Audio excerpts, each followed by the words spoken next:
What is it about fear that makes our hearts race, our palms sweat, and our minds whirl with terrifying possibilities? It's a powerful force, one that can control our lives if we let it. But what if we lived in a world that was entirely based on fear? Let's delve into this chilling concept. Imagine, if you will, a world where every step you take is dictated by fear.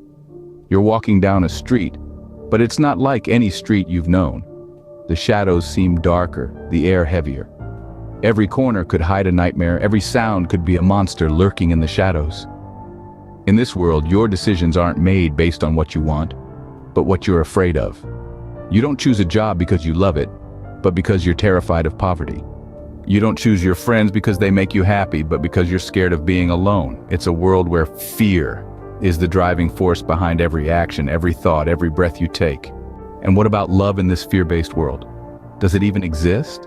Or is it replaced by the fear of rejection, the fear of heartbreak, the fear of loss? In this world, you don't open your heart to love, you guard it against the potential pain. Now, consider a world where fear is not just a personal experience, but a collective one, where societies are built on the shared fear of the unknown, the different, the other. In this world, fear doesn't just control individuals, it controls entire nations. It dictates laws, shapes cultures, and drives wars. But here's the twist. This world we've been imagining, this fear-based world, isn't as far-fetched as it might seem. Look around. How often do our fears dictate our choices?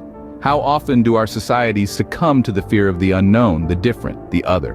We've explored a world controlled by fear, where every decision is dictated by what scares us the most. We've seen how it affects individuals, relationships, and societies. We've seen how fear can turn love into a guarded commodity and societies into fortresses. But we've also seen that this world isn't as imaginary as we might like it to be. We live in a world where fear often controls more than we'd like to admit. But remember, while fear can control us, it doesn't have to. We have the power to choose courage over fear, love over isolation, and understanding over suspicion. In a world that often seems ruled by fear, we can choose to be ruled by something stronger, our own resilience.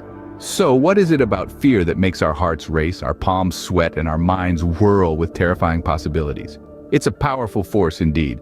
But it's also a force we can control, a force we can overcome.